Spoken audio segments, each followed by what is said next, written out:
Hi, Kemi. Shall we have a little chat? Let's talk about when you threw in an amendment to a bill that was just about to get passed in government that was involving child safeguarding. That had people voted for the amendment, actually, it would have stopped further safeguarding concerns happening. Let's talk about you at that point having to say that you hadn't actually spoken to anybody from the grooming gangs at that point. You hadn't spoken to any survivors. You were just trying to make political capital out of the survivors.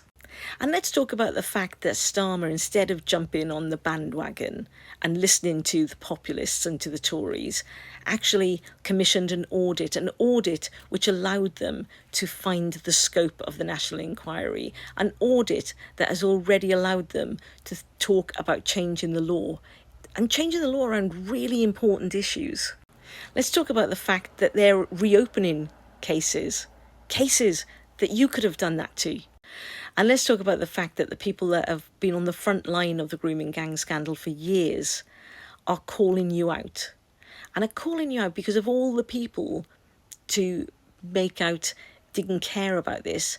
Keir Starmer really was the wrong person. Let's talk about the fact that the journalists that support you are stupidly still not quite getting the point. Like it wasn't the threat of Lou Casey's report.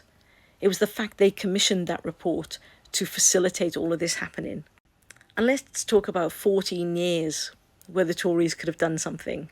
See, it's been politicians trying to make political capital on this at the expense of the survivors.